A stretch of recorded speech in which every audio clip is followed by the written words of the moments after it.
রহমতুল্লাহ everyone, সবাই কেমন আছেন? আলহামদুলিল্লাহ আমি ভালো আছি। তো বন্ধুরা, অনেকদিন থেকে দেখতেছি আমাদের যে ফিলিস্তিনি ভাই বোনদের কতটা কষ্ট, গাজাবাসীদের। তো আমি আসলে এটা নিয়ে ভিডিও করতে পারতেছি সময়ের জন্য। তো আমি কালকে একটা ভিডিওতে দেখলাম একজন গর্ভবতী মহিলা গাজাতে আছেন, গাজায়। তো ওনার খুব কষ্ট হচ্ছে, উনি এক গর্ভবতী, তারপর একটা ছোট একটা বাচ্চাও আছে। কে জানি ভিডিওটা করে ছেড়ে দিচ্ছে, কিন্তু কেউ তাকে সাহায্য করতে আসেনি। আমি এটা বুঝি না, যখন একজন মানুষ অসুস্থতায় পড়ে তখন আমরা ভিডিও করে ছেড়ে তাকে সাহায্য করা খুব দরকার ছিল। ওই মহিলাটা চটপট করতেছিল, পরে বাচ্চা নিয়ে কান্নাকাটি করতেছিল। ওরা হয়তো মনে হয় পেটে খুব মনে হচ্ছে ব্যথা উঠছে। তারপরে দেখছি কত কষ্ট করে ওই জায়গাতে হাইটা গেছে।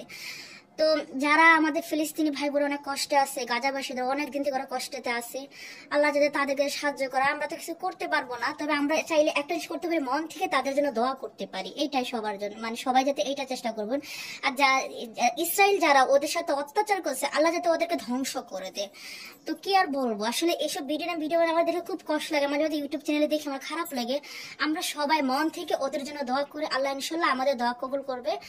আর আচ্ছা, আমি তো তাকে সাহায্য করতে পারবো না। এটা যদি আমাদের সব জায়গার থেকে মুসলিম কান্ট্রি যারা আছে তারা যদি সবাই যে সাহায্য করে, হয়তো তাদেরকে করতে পারবে। আর ইসরায়েল যারা আছে ইহুদি, ওদেরকে আল্লাহ যদি ধ্বংস করে দেয়। ওরা কেন ওদের সাথে এরকম আচরণ করতেছে?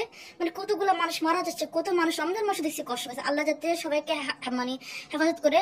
আর যারা আমার ভিডিওটা দেখেন, সবাই ফিলিস্তিনি ভাই বোনদের জন্য দোয়া করবেন, আল্লাহ যাতে তাদেরকে হেফাজত করে সুস্থ রাখে। তাদের কি কষ্ট, আল্লাহ আমার দিকে খুব খারাপ লাগছে যে একজন মহিলা, গর্ভবতী মহিলা, সে হয়তো পেটে ব্যথা উঠছে আর কি যন্ত্রণা, তার আবার ছোট বাচ্চাও আছে, বাচ্চাটাও কান্নাকাটি করছে। আর সে কষ্ট করে জায়গাতে উঠা গেছে।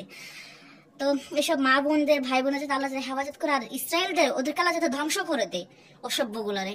তোমার ভিডিওটা এই পর্যন্ত। তাদের জন্য মন থেকে ভালোবাসা রইলো। আমরা যাতে তাদের জন্য সবাই দোয়া করি, ঠিক আছে? ভালো থাকবেন।